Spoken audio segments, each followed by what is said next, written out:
Everybody, welcome back to the Beyond the Peloton podcast. I'm Spencer Martin. I'm here. I'm the author of the Beyond the Peloton newsletter, by the way. But I'm here with Andrew Vontz of the Choose the Hard Way podcast, always the Hard Way newsletter.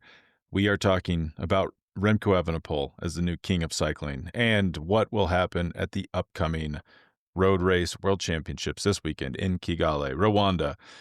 Andrew, before we get into it, and before we dissect your worst nightmare of the Remco Evenepoel GC hype coming back at full steam, do you want to plug anything before we get into that? Yeah, and thank you for not mentioning that I said definitively that Remco would not win the time trial world championships in 2025, which I'm mentioning it myself now. I'm just getting ahead of that bad news.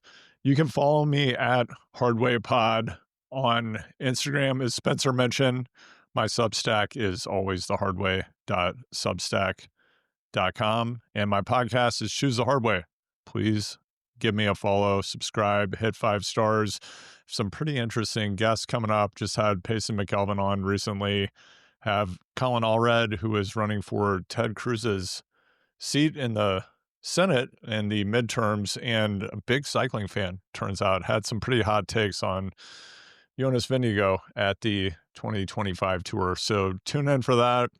And if you're ready to thrive in high stakes conversations, reach out to me. My coaching and consulting practice, One Real Voice, helps you stand out when the stakes are high and open-ended long-form conversations like podcasts. You can reach me at hello@onerealvoice.com.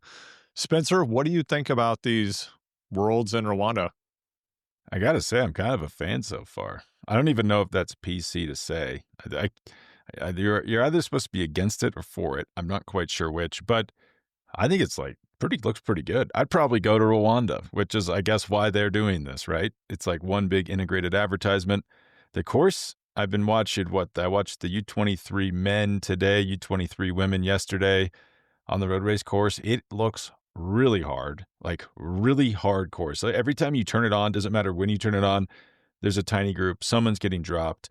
We got cobbled climbs, paved climbs, fast descent, uphill finish. It's going to be, I'm actually quite excited for the men's race on Sunday. On the TT so far, I just want to get this out of the way. I'm going to list Remco Evenepoel's standalone time trial results since 2021. 2021 World Champs, third. 2022 World Champs, third. 2023 World Champs, first. 2024 Olympics, first. 2024 World Champs, first. 2025 World Champs, first. And Tadej Pogačar, who he beat, got fourth, right? That guy sucks, everyone says now. He's his washed. That was his best result in a standalone time trial of his career. He got fourth. Before that, his best was sixth at the 2022 World Champs. He got 21st in 2023, 10th in 2021. I think I actually can't believe if I went back and listened to our episode, I think I would be shocked at how we just kind of wrote off Remco. It's like, well, clearly he's the best time trialist in the world. No one's close. And yeah, it kind of makes sense. You don't see a lot of Tour de France winners roll up and win the time trial world championships. It's a very different effort. To be fair, we did see social media posts from Urska, Pog's partner, and she was complaining about some respiratory challenges during the women's time trial. And I know that there have been a lot of riders talking about the air quality, the altitude. They seem to be having some challenges breathing. And I also was wondering if potentially Pog, we might find out later, was a touch sick and maybe had a cold in the time trial. That, of course, has not been reported anywhere. Pog, consummate champion, complimented Remco on his victory. One of the classiest athletes in professional sports, and so high contrast when you think about how Remco handles defeat, for example. What did they even it's like he's not even classy in victory. What did they say? Like, we're gonna crush him on Sunday. It's like, why are you saying that? Why would you say that? What are you thinking? Also, I mean, outside of any sickness or congestion with the diesel, I'm sure the diesel fuel filled air of Rwanda probably just the big thing is, if you notice, like almost nobody prepared for these world championships because they were busy with their jobs, like Jay Vine, Tadej, we're all racing. None of them with the altitude. Remco's been at altitude, or at least altitude training in some form. Kigali is like about the same altitude as Boulder, like a mile above sea level. And when you roll in on a Friday and then you race on a Sunday at altitude, you're not going to feel your best, as I'm sure you know from your Steamboat Springs event. What was that, last year? I Yeah. think it probably could just be as simple as Remco really prepared for this, and the other guys did not prepare for it as much. So what does this mean for the road race? This is a Well, big as Johan question. Brunel said, it is a long time between the time trial and the road race, and like you don't have the same form. I mean, Remco, I think I said this on the last show, he drops in to these one-off events and like looks unbelievable. Think about like DeBront's Appeal in the spring. Like you're like, this is the best rider in the world. And then a week later at Amstel Gold, a little bit like has been taken off that. And then a week later from that at Liège-Bastogne-Liège, he's not even finishing in the front group. So he tends to kind of come down from the supersonic performances. I'm also the man is yoked. Have you seen like what is going on with his arms? He's just like showed up with massive biceps. I'm like, I don't know how well that's going to serve him on the 5,500 meters of climbing on the road race. He also is not a great, doesn't have like a great. I hesitate to say this because obviously he's a good climber. Like if you can win the Vuelta, you're a pretty good climber. But these are in races, like one-day races with more than 4,200 meters of elevation gain, he's never beaten Tadej Pogačar. So that's not a great sign. And he's rarely even won races with that much elevation gain. Actually, I think he won Liège, which is 4,400. So he's only won one race in his career with 4,400 meters of elevation gain or more. So not a great sign there. What do you think? I'm just thinking about the amount of elevation in this race. And as you noted, Spencer, we're seeing the main field just being shattered. And I just keep thinking about how long does this race stay together? How far out does the winning attack go? And when would be the most sensible moment for that attack to happen, knowing how Probably. difficult the parcours is?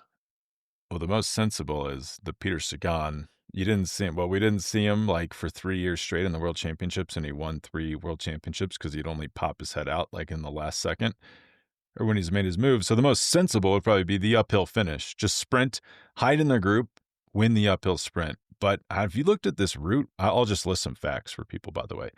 So it's 268 kilometers long. It is very confusing series of circuits. It's like 9 circuits in the city, one big circuit in the middle of the race where they go out to the mountains, and they come back for 6 more circuits in the city. All 3 of those circuits are very hard. I guess 2 of them are the same one. The longest climb is 6K long at 7%. That's hard. The steepest climb is 1K long at 8.1%. And they do that, 15 times? And then there's a cobble climb and it finishes on a climb. But I don't know if you've looked at the profile, there is Mount Kigali and about 100 kilometers left in the race. 6K long, 7%. You might see a move go there, Andrew. I don't think the race will really stay together past that. I don't know if Pogačar gets away free, but there will be a selection there, I would assume. And then it could get interesting because, like, who's going to have teammates? It's going to be hard to get a teammate over that climb. How's that play out from there? But Pogačar last year probably would have ridden away from everyone there. There's some talk maybe he's not in as good a shape as last year, but he looked pretty good to me in Montreal when he rode away from everybody and sat up and waited for his teammate just for fun. But, I mean, what do you think? Where do you think the move's going to go? I'm looking at the route right now. And so we initially have 9 circuits, then there's Mount Kigali, then subsequently have It's just 7. 6 more of that same circuit. Right. And Mur de Kigali, which is after Mount Kigali, has 0.3 of a kilometer of 14.7%. That seems like a spot where And that's like off the descent of that big climb. So wow. it's like you catch on the descent. Oh, nope, you got a 15% pitch coming Yeah. off this descent. Yeah. Right. So that could be where separation occurs, and that's at 168 kilometers. So you still have 100K left. That's about right. That's a Pog long-range attack. I just want to note, Spencer, we just had the Everesting, was it the World Championship? I mean, non-sanctioned, but it's the Everesting Championship. What is it called? Yeah, Everesting World Championship. I don't even know if they have the rights to that, but something like Yeah. that. Former Okay. guest won that event, Yeah. Jack Burke. Jack Burke. Nice work, Jack. And going back to Rwanda, we have 6,096 vertical meters. So about I 20,000 don't feet. know if that is because I see that on Pro Cycling Stats. Yeah. I don't know if that's fully accurate. So the most conservative one I've seen is 5,500 meters, so I'm just going with that. But some of these Okay. circuits, it's not as well mapped as you would think. It's like, we'll find out Okay. on the day. Basically, yeah, 20,000 feet of climbing. Right. Yeah. And I'm going to the UCI's site, which almost guarantees I'll find no useful information. Yeah. Change your nationality. Yeah. Okay. I'm not getting any information here. Nonetheless, this is an aggressive amount of climbing. And so this is likely to become a race of attrition, as we noted. And then the question is, who's going to be in that final group before we likely have the winning move going at about 100K to go? And what do you think? Besides Remco and Pog, who's going to make that elite final group, if anyone? Well, if I had to pick three people, I think Tom Pidcock is looking pretty dang good. I mean, to do what he did at the Vuelta and be as skinny as he is at the Vuelta, this is a way better course for him than the Vuelta was. I would say Tom Pidcock could be there. Primož Roglič, do we know anything about him? I guess in theory he could be there. Wow. And then someone I'd really watch out for is Mateusz Skelmoza, because if you remember the last time, Tadej, Pogačar, Remco, Evenepoel dueling at Amstel Gold, neither of them wins because they forget about Mateusz Skelmoza sitting on their wheel. And we know for a fact he's been at altitude because he was in Durango for like 6 weeks training with Quinn Simmons. So I would not write him off. I think this is a great course for him. He could be there, but it will be a small group. There will not be many riders. It's interesting if Roglič gets over, he could feasibly be Pogačar could be the only rider with a teammate in the front group. But Roglič is just so many question marks there about what's going on with his form. Where is his mind? The Tour de France was not a great showing from him. Yeah, it's a really good question. Do you know the last time Pogačar has lost a one-day race with more than 4,000 meters of climbing? 2018. Oh, no. It's the 2022 World Championships. Okay. Wow. But that's pretty good little run. I mean, he's only lost two as an entire career. One was the 2022 World Championships. The other one was the Olympic Games in 2021 where he got third. Right. So, did you catch Pog's press conference where he talked about the Wollongong parcours? No, what did he say? He said the course was a joke. He said, I mean, he rarely is doing anything that I would characterize as diminishing the achievements of his competitors. I sensed something in these comments, though. I will say that was, whatever we think of that course, it was kind of a weird World Championships because Kigali is actually way easier to get to than Wollongong. I heard this is the most expensive World Championships. Like no team has spent more money than they've spent at this World Championships to get there and house their riders. But that Australia World Champs was fast. Like that was a fast circuit. Right. That helps Remco because he's so aero.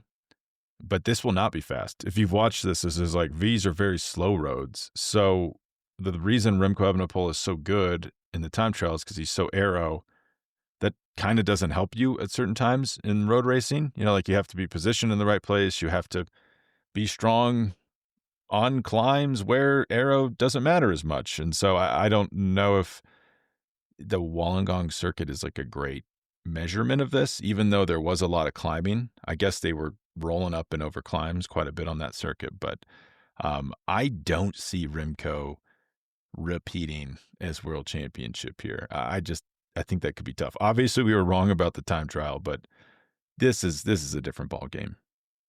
I'm just pulled up the results from 2022. This is just blowing my mind. We got Peter Sagan in 7th place. I know, isn't It's that like weird? Super weird. It's like, yeah. what is this, like 1907? What's happened here? Yeah, I don't know. Peter Sagan recently popped up in a Ben Delaney video. It was very interesting. It's like a Wait, where was 10-minute the video? I Like being think filmed? I'm not sure. I think it was whatever the press junket was for the release of the new specialized gravel bike. I don't even know what it's called, but I was Crazy. fast forwarding through it and I saw Peter Sagan making party in the middle of it. And yeah, Peter Sagan famously, along with Remco, making those BWR Kansas appearances, right? Do you think wait, yeah, was Peter Sagan there? I I guess you're don't right. know. I might be making that up. I know I do feel Remco like did do the he event. might have been at Unbound. Yeah, Remco, that's crazy. We did the same race as Remco. I had forgotten about that. I think that's Wow. what drew us to the event, Yeah. right? Had that Remco, Remco seal of approval. man, I'm now thrown for I cannot imagine Remco Evenepoel at that event. Do you think he went to the Chipotle on Mass Street? Definitely. I got my burrito there for the morning the night before. I think Remco did the same thing. I'm going back to Lawrence for Thanksgiving, and I was like, "Oh, I'm gonna do X, Y, and Z." Then I'm like, "I'm actually not gonna do any of that because it's all gonna be closed down because it's Thanksgiving." That's right. Oops, oversight there. But I mean, we'll come back to World Championships, but just on this Peter Sagan thing, I was recently watching like an Olympic gold medalist now is like a BBC host, and they were like their assignment this week was to tour the country's gas stations, and I'm like, made me think. Do you think post retirement is less glamorous than a lot of top level athletes think it's going to be? Yeah, potentially. I'm Yeah, like Peter Sagan, it's like, I mean, the man is hopefully making money on all of this, and like he doesn't have to race anymore, so that's cool. But it's like it is funny that like he was unbelievable, 3 world titles in a row, like larger than life, and then now he's like popping up in Ben Delaney videos at specialized release events. yeah, I hope he's doing well. He had a run of a few incidents. He had that DUI during COVID. There were just some things going on that I hope are not happening anymore. I And do want heart to problems. Yeah, I do wanna fact check myself, Spencer. I would hate to give non-factual I'm information about almost positive that's true. The DUI, I the remember this DUI. being The DUI, I'm confident is true. I believe okay. it happened in Monaco. We can fact check that. I'm going back to my comment that Sagan had done BWR Kansas. He did not do BWR Kansas. What I think is interesting here is Sagan finishes 7th in the 2022 World Championships, Road World Championships in Wollongong. He also completed the Unbound 100, a race which Yeah, I okay. have to note again that I twice took second in. I'm going to have to mention it for perpetuity. And that was the year that Sagan and Daniel Oss showed up to do the 100. And this is potentially Colby Pierce, I think, also did it that year. This is when it made that quantum leap forward, the 100. And How did also, Colby Pierce do there? I'm sure I would have to look it up. I think that he may, I don't want to misspeak. This is a sacred race. I saw him ripping up Flagstaff the other day. Yeah. Did you know he had a very provocative podcast title recently that I've not talked to you about? The Okay. title was "Your Cranks Are Probably Too Short." It's like, man, Ooh, that is wow. provocative. Wow. Okay. Wow. I've got Colby's. Wow. There is a gravel results, just like road results. This is Yeah, it's incredible. super helpful, actually. Wow. I don't think that the internet contains information about some of my biggest rides because they were so long ago, Spencer. So for Colby, it looks like 2023 was the year that he first took on the 100 and he got 5th place. Wow. Who got first? I don't know. I'm going to find out. I think it Um, was, oh, wow. Okay. It was David Brower. Shout out, David. Yeah. That's the result. Yeah. Like, I'm trying to find this gravel page now. It is a pretty handy page if you can find it. I'm stuck on the Yeah. Colby Pierce road page, though. But Andrew, to take it back to Worlds really quick. So Remco Evenepoel wins the World Championship. in the time trial. I'm thinking, man, that's quite a run, right? Like it seems like every time trial he rolls up to, he wins. With the exception of mountain time trials in the Tour de France, which Tadej Pogačar wins. And Remco does okay. Didn't do great in the one this year, but maybe there's something going on. Is he the best modern time trialist, like in recent history? We've been going back and forth on this in private because this is a very private matter. It's a Yeah, family matter. Don't be yeah. sharing this.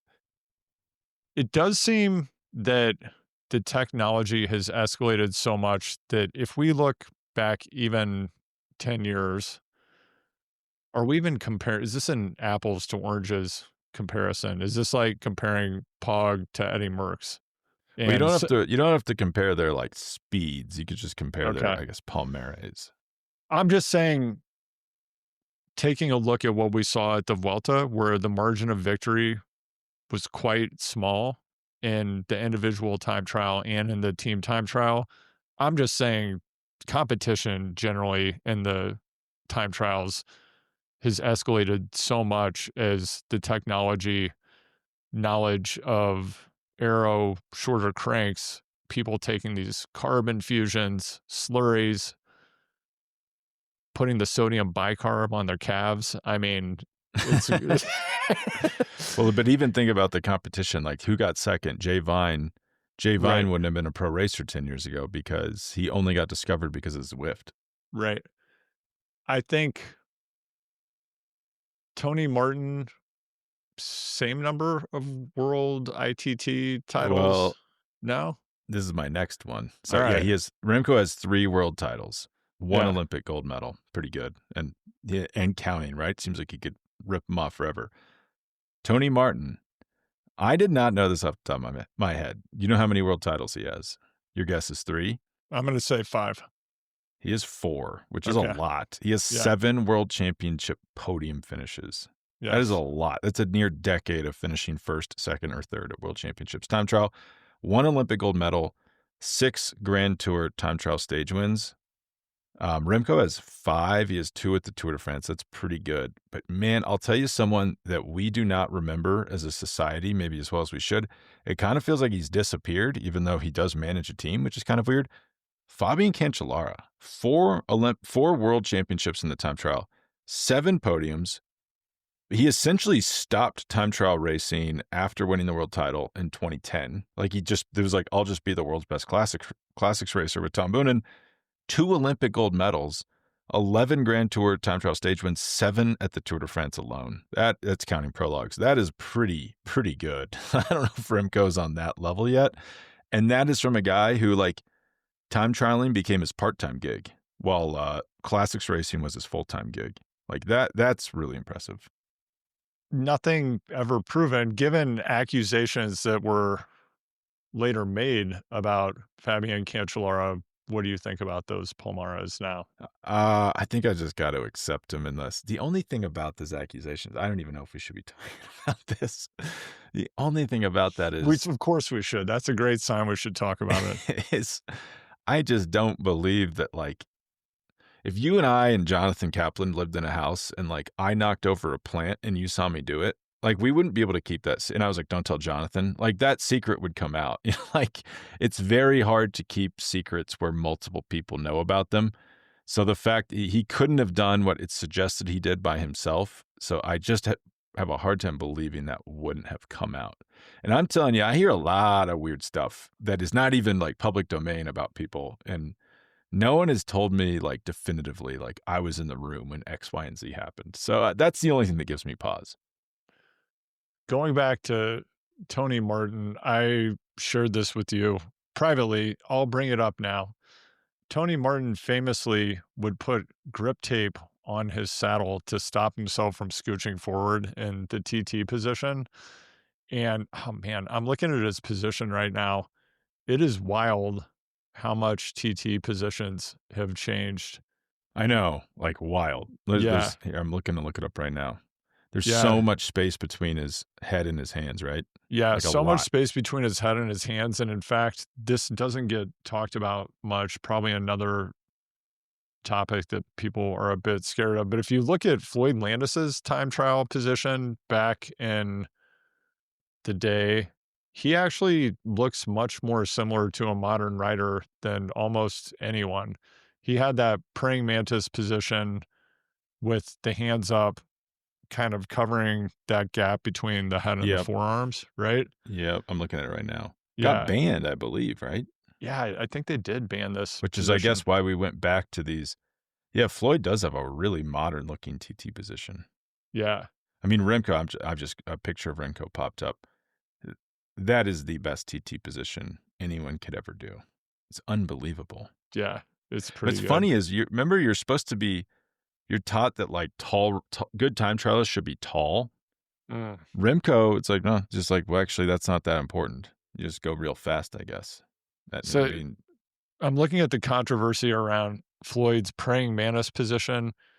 It drew scrutiny from UCI commissaires who deemed it a violation of technical regulations due to handlebar height regulations. Bars are so high now. I mean, they have them on 8-inch tall pad risers. yeah, they must have either got rid of that rule or they deemed that Floyd's like the distance between, I guess the vertical distance between his stem and where his hands were too high. Huh. So now they've just like raised everything up. So maybe they don't violate that. Yeah, I don't know. I feel like Now Tony Martin. Now I'm just looking at TT positions. Yeah. Levi Leipheimer, pretty good. Yeah. Tony Martin, never the same after the Omiopi incident. He kind of retired after that, right? That was a bad wreck. That was a really bad wreck. I'm going to be honest, I kind of forgot he was on Visma before I looked him up for the purposes of this research. But of course he was on Visma for the famous Omiopi. He did win a World Championships mixed relay team time trial after that. I guess that was in the last, he only raced 3 times after that. Tour Britain, World Championships, finishes 6th. And then this brings us to the man we should talk about. Where also Michael Rogers, 3 consecutive world titles. Wouldn't have guessed that. That's impressive. Where does this leave Filippo Ganna, the mascot of this podcast? He wins world titles in 2020, 2021, and he's been second 3 times since then to Remco.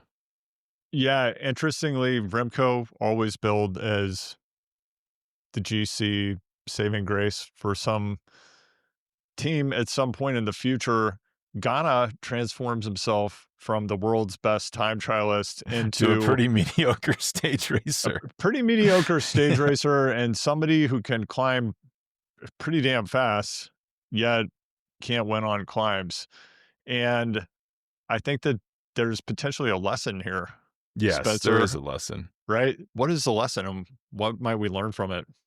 Well, I'll always take this back to the most talented cyclist I've ever known in my life, I've ever ridden with, and that's Matt Fontenstiel from the KU cycling team. And Matt, if we might need an entire podcast series about this guy. He was, let's say, started off 210 pounds one season, absolutely crushing people. I'm telling you, this guy's acceleration was like 1,000 watts per minute. Unbelievable. Then one year he decides, I'm going to lose 45, 50 pounds. I'm going to come back. I'm going to be crushing everybody. And then, you know what? He's a pretty good climber. Did not have that power anymore. And we decided he had eliminated his strength and his weaknesses had gotten slightly better.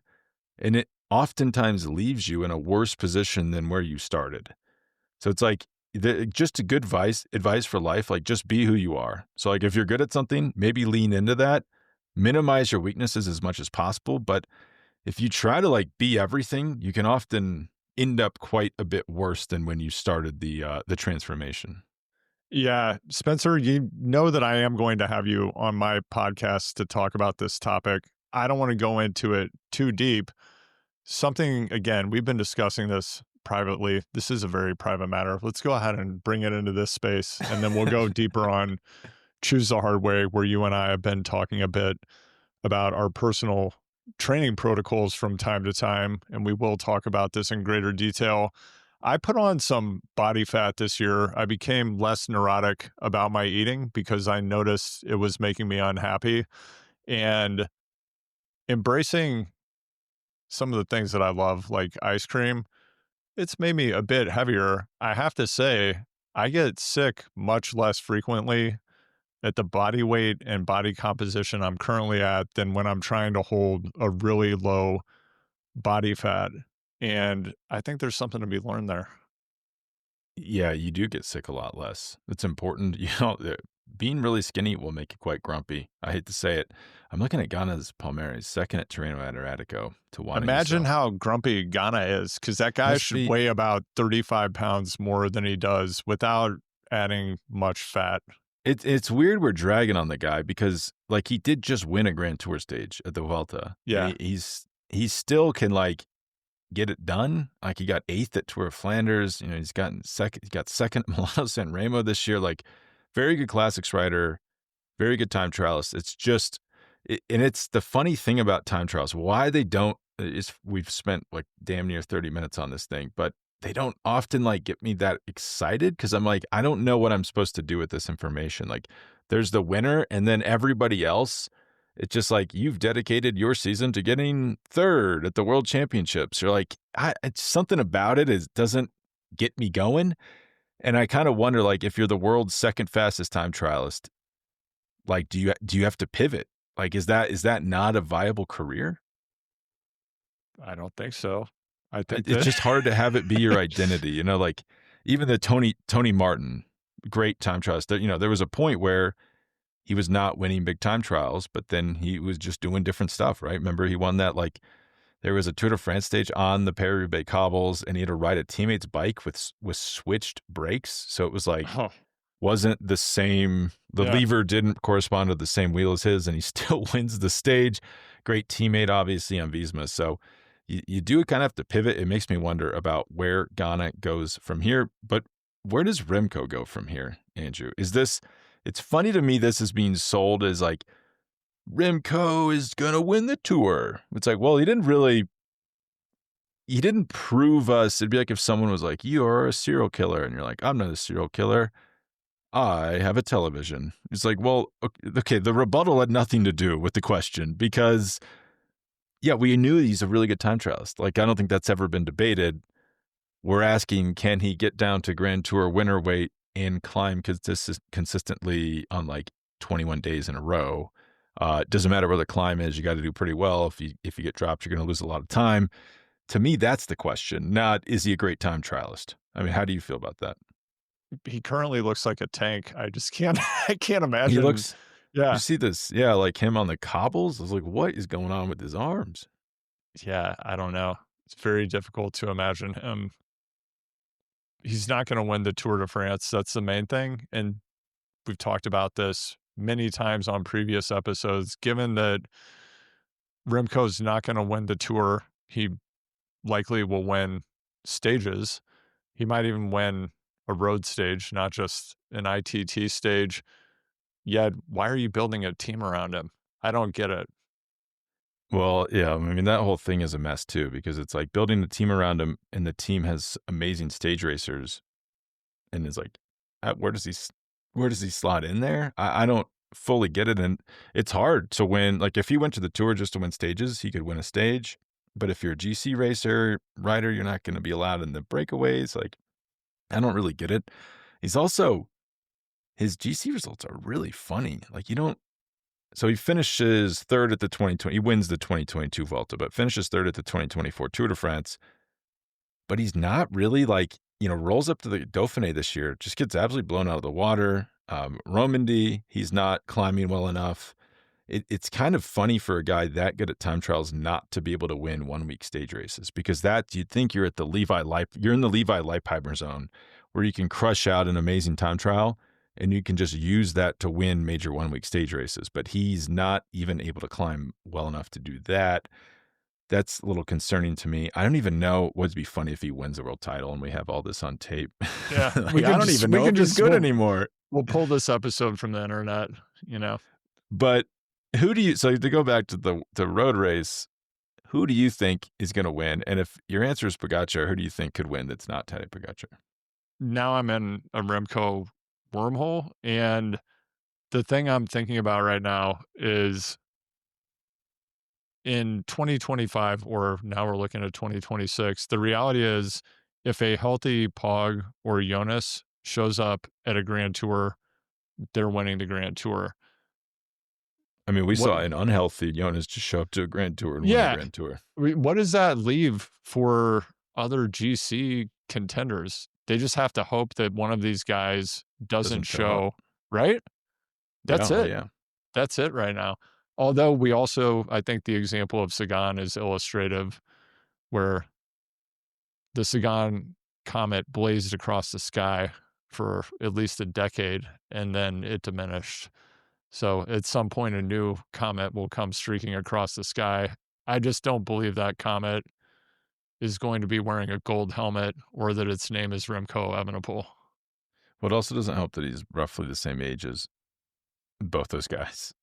Like, Yeah. people perceive him to be like from a different generation, but him and Pogačar both won they both won their first World Tour World Tour race in the same season in 2019. It's not like Remco came along like way later than Tadej. So they're probably tethered together. I don't see him winning a Tour de France, but I guess he did win the time trial World Championships, and that's what we can say about him, that he's a great time trialist. I just want to note, Spencer, Finn Lorenzo, who won the men's under 23 Road World Championship. I'm looking at a photo of him. This guy looks like he's 12. He is 18 years old.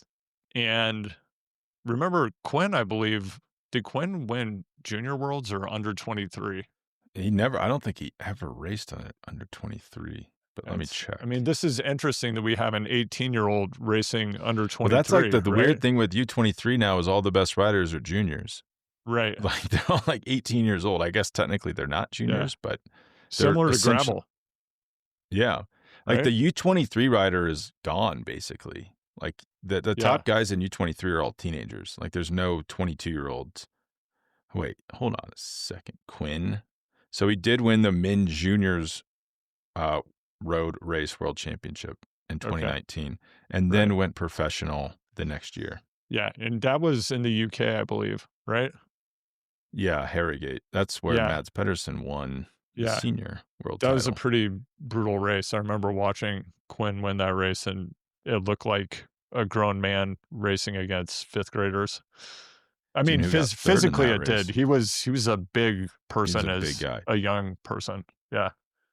I also think he was one of the first guys to just skip U23, which is a very good idea. Like, U20, if you're not ready, like, obviously U23 racing is a stepping stone. Yeah. But it's like, there's no reason to go race at some, like, the level of like living and lifestyle is so bad. There's probably worse doping issues at the U23 level.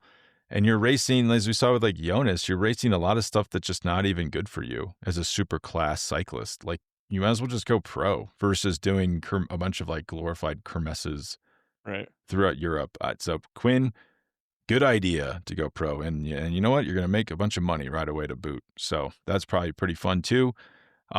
Wait, back to the question. Who do you think is going to win the World Championships? Pog. Who have you got? I think Pog. Who do you think if it's not him? If it's not Pog, I'm cruising around the start list now, and this can't be the complete start list. There are a lot of onesies and twosies in here. It's someone I would not. These are not my picks. I'm just naming. How helpful. I'm just naming riders. One person I would not overlook, Ben Healy, because he's crazy enough to get out in front of this race. Sure. You know, like, to be up there when they catch him or they never catch him, because like, that guy could go solo from 150K out. Like, he is a nut. Sure. Yeah, it has to be somebody who can climb with Pog. And we've got, I don't know, Jay Vine, Jai Henley. I don't think they're likely to win. They could be there, though. I don't know if either of those guys are good one-day racers is the problem. Boy, what if Juan Ayuso won? That would be possible, something. right? I think the logic of, I just wasn't in good enough shape for the Vuelta, but I'll be getting good enough shape for the hardest road world championships of all time is a little dicey. Also, people keep being like, oh, he was a last minute call up to the Vuelta, so obviously he wasn't prepared. You know who else was a last minute call up? Matthew Riccatello. Found out like 2 days before. He gets fifth overall. So not a good excuse. You know, the craziest win would be Isaac Del Toro. Okay. It's not impossible that he wins this. Yeah. That would be, I mean, I don't know if he's ever won a race even remotely this long. That would be the big knock on him. But to be, 21 years old and to beat your superstar teammate, who's maybe the best of all time, that'd be impressive. Del Toro almost not lost any races this year either outside of the Giro d'Italia that he lost in fantastic fashion. Has bounced back from that really well. Carapaz would be a name people would say, but I think that's like a trap name. Like that's like the casino is just taking money from you. Like it's Carapaz and Julian Alaphilippe are traps. Like the casino is just cashing those checks the moment you put money Right. on them. I'm looking at the Great Britain start list. Nobody named Ben. Like, don't they typically No have Ben, three Bens yeah. on the team? A Swift, a Ben. If you're both, that's even better. Yeah. That's preferred. Huh. And we have no. That's interesting. Yeah, I'm just trying to think about, is the team even going to matter in this race? This Yeah, race is so hard. Like, what are your teammates going to do and put you in position to get themselves dropped? I mean, like, it's a really good question. I mean, especially after Mount Kigali with 100K to right. go, like what teammates are even left at that point? Yeah. Yeah. And looking at the Belgian team, who can climb? Campenaerts was there longer than I would have He was expected. actually climbing really Right? well at the Vuelta. I guess Yeah. Quentin Hermans in theory can climb. He's Uterbrook's always a theory. machine. Yeah. I guess Van Wilder in theory. I mean, he was there. He won the Von 2 stage for his teammate because he showed up at the last second. Bradley Wiggins thought he was a spectator that had jumped on a bike because he just seemed to come out of nowhere at that moment. But obviously he's a good climber if he could be there at the end of the Von 2 stage. Right. Louis Vervarca is actually a pretty good team now that I look at it. Yeah. Suspicious. Will Remco Evenepoel be the top finisher from the Belgian team? That's a provocative question right there. That's a provocative question. When do you think Alaphilippe's made for TV attack is going to go? Set your alarms because He's definitely doing it, right? 4 a.m. It will probably happen the first time up the Côte de Kigali Golf, which we all love, which we all know. The golf course looks pretty nice, I will say. That's another thing that has caught my eye from these World Championships. This can't be the complete U.S. star list. It's got Will Bartel, Luke Lamperti, Quinn Simmons, Kevin Vermark, Larry Warbasse. Yeah, and Luke is a sprinter. Why is Matthew Riccatello not here? He just got 5th at the Vuelta. This is the best World Championships course he'll probably ever race. Same thing with like Brandon McNulty on incredible form. Yeah. McNulty was there at the end of the 2021 Olympics. Come on, Brandon. Mateo, anybody want to step up? Yeah, the U.S. team I would not say is, I think they were taking people that wanted to go. And then Quinn Simmons is the clear favorite from that. I mean, Kevin Vermarca was pretty good at the Vuelta, but Quinn Simmons, Quinn is crazy enough to try to follow Pogačar. Here's the big question I have for you, Andrew. So last year, Pogačar goes with 100K to go because he ran out of teammates. Kind of interesting, like, because Slovenia's on the front, they ran out sooner than they wanted to or sooner than they thought they would. He makes the decision like, well, if I'm not here with any teammates, I'm going to get Sagan. I've got to get out of here. So he goes. Nobody follows him because they think it's crazy. No one except Quinn Simmons. And they can't catch him. What happens this year? Like if he goes with 100K to go, I can't imagine Remco just sits there and is like, oh, I'm sure we'll catch him later because now they know they maybe won't catch him. Or has the negative talk around Pogačar fooled them into thinking they will catch him and they let him go again and we watch Pogačar yet again right away 100 kilometers from the finish line? That's what I'm wondering. Yeah, there's that question also. If Pog gets the gap, who's going to close the gap? Because then the chasing group, to your point, it's going to become negative racing, and who's going to want to burn the match knowing they're just going to get shelled? They're the sacrificial lamb to get across once Pog creates the separation. The super fun thing about Worlds, too, is, I don't know if we've mentioned this, but they race as a national team and not a trade team. But like last year, I believe you had like Tim Wellens was then responsible for chasing Pogačar for Remco Evenepoel. But if we just step back and think about it for a second, Tim Wellens makes his money. His career is working for Tadej Pogačar on UAE. he doesn't forget that one day a year. That's not erased from his brain. So then, and in fact, I believe the bonus for winning world championships is often paid out by your trade team. So, like, is Tim Wellens getting a cut of that if Pogačar stays away? You see some funny stuff at Worlds where people's legs tend to disappear when they're trying to chase a trade teammate. Spencer, do you know who won Junior Road Worlds the year prior to Quinn Simmons? Junior Without Road looking it up. Yeah. The Junior Road Worlds the year. So that would have been in Innsbruck. The winner was Remco Evenepoel. Correct. Yeah, I remember that. Yeah, that was a good ride. It's interesting to think about these two athletes now in the showdown we might see on Sunday. Well, it's good. It's good that we're seeing that because logic would dictate the riders that are good. Just think about this. Athletes that are good when you're a teenager tend to be the athletes that are good later in life. In cycling, like if you go back 20, 30 years and you look at the junior like world championships, it's oftentimes the top 10, you don't even know the people. You know, it's like they never did anything else.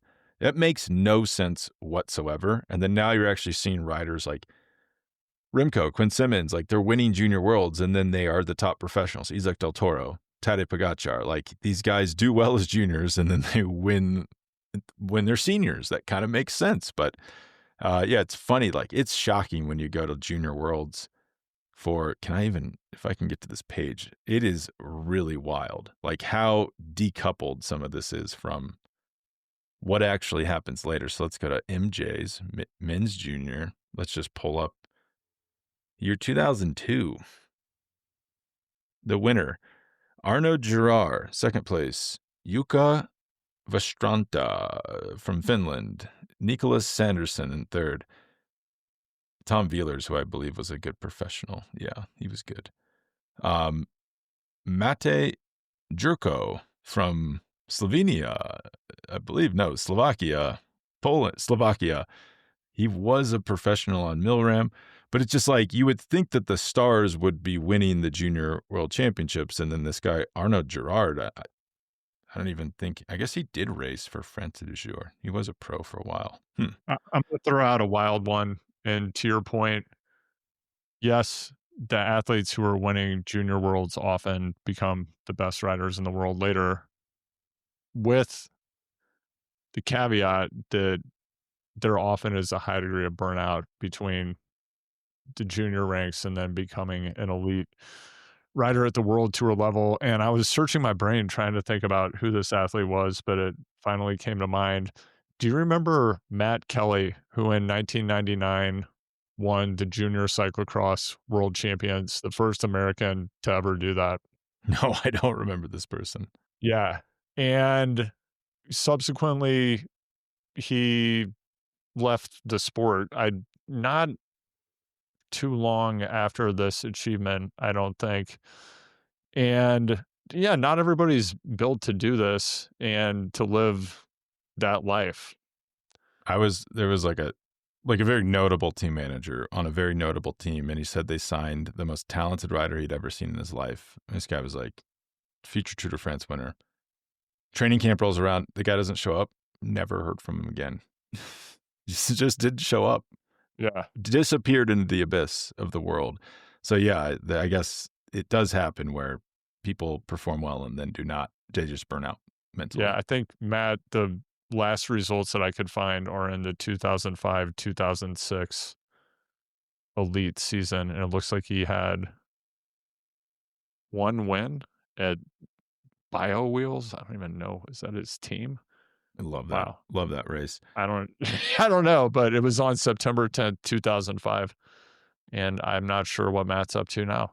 Maybe. So here's some depressing stats for you. Yeah. In the last 20 major one-day races, that's monuments, Olympics, world championships, how many total riders do you think have won those 20 races? Yeah. How many? Yeah. 20 major races. You'd think like, I don't know, 3. 10 riders. 10? 3. There's 4. That is, okay. And one of them is Jasper Philipsen, who has one win.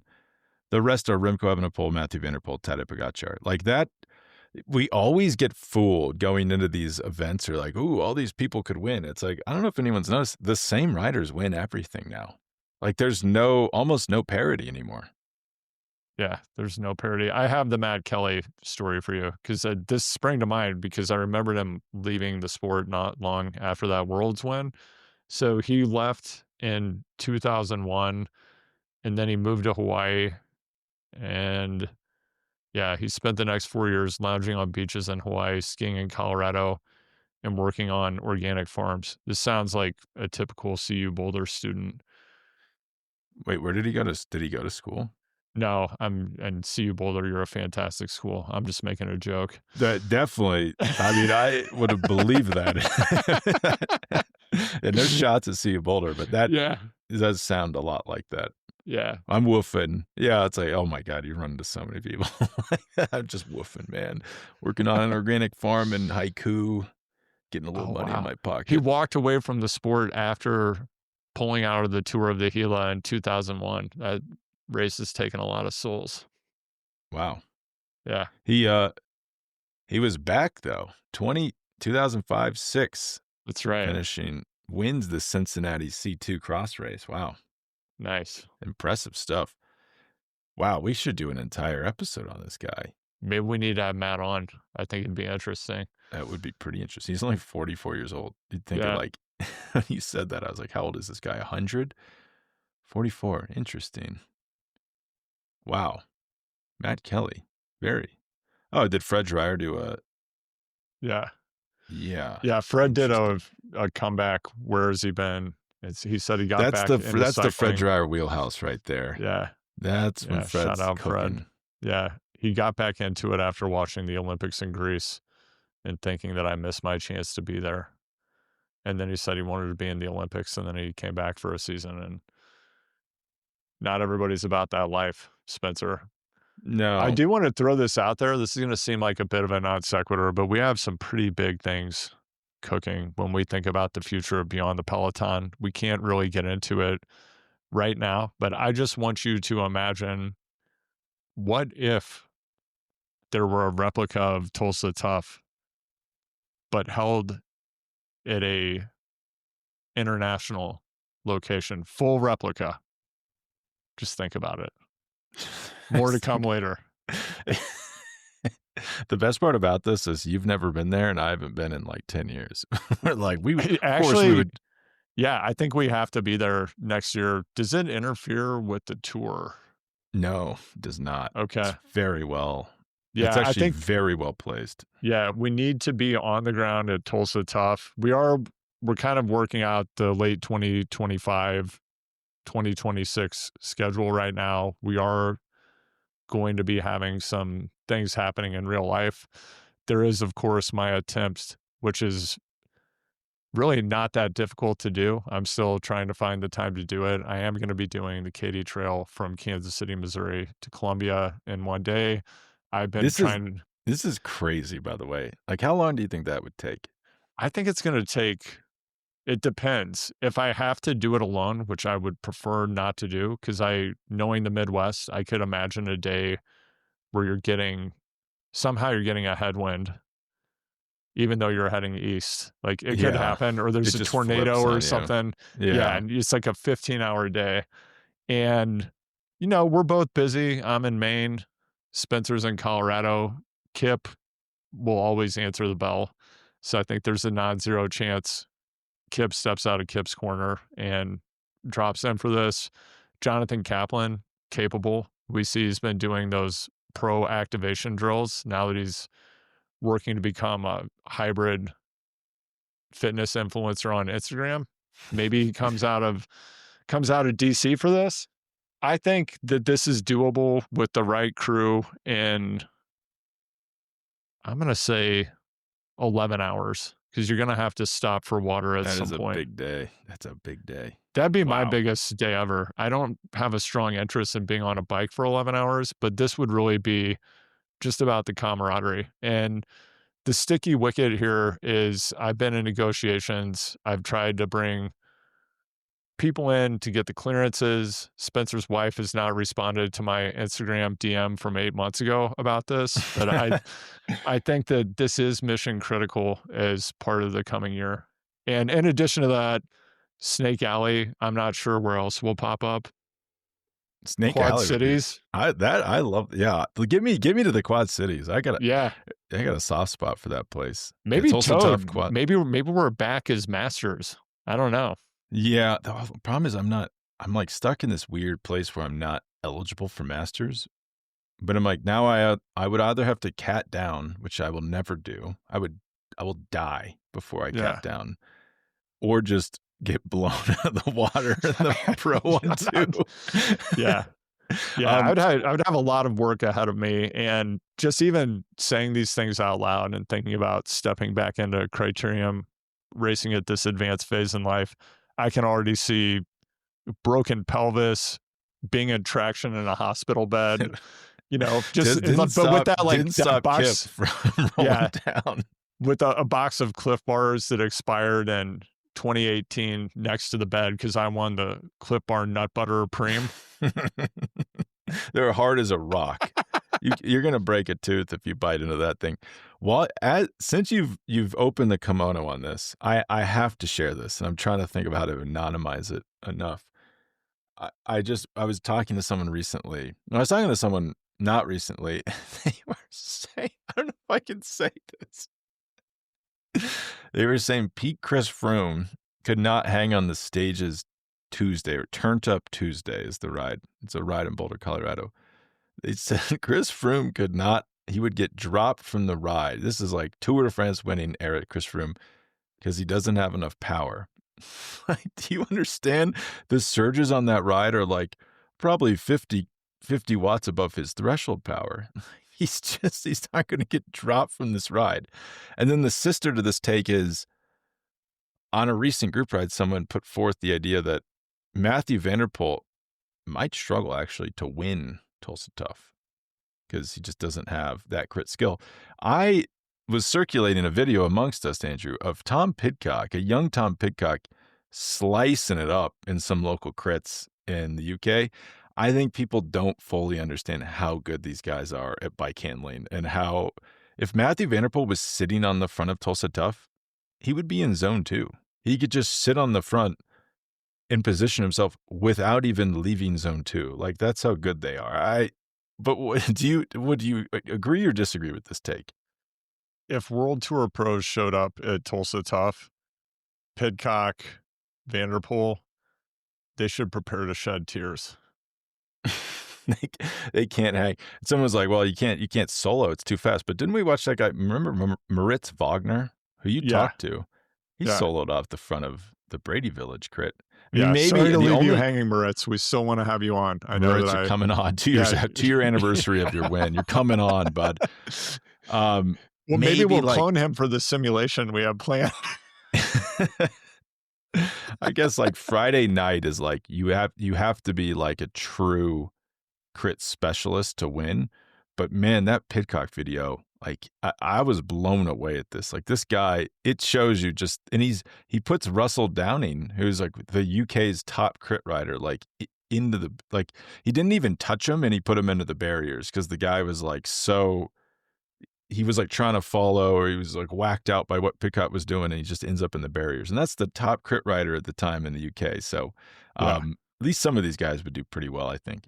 I had a follow-up question after watching that video with Pidcock. I've been thinking about this both in relation to his UTV driving, as well as this clip of him taking an unauthorized inside line. He definitely was drifting, and he cut off the rider you mentioned. He cut off that rider's apex, and the rider had... Well, he took him. It wasn't even inside line. It was an outside Oh, you're line. right. Yeah. You rarely see the outside oh my God. line pass. You're right. Yeah. Pidcock took an outside line around this guy. The guy got so freaked out. It was like the Forrest land speeder scene in Return of the Jedi, where a stormtrooper goes into a tree. That's what it looked like. This guy just goes into the barriers and absolutely detonates.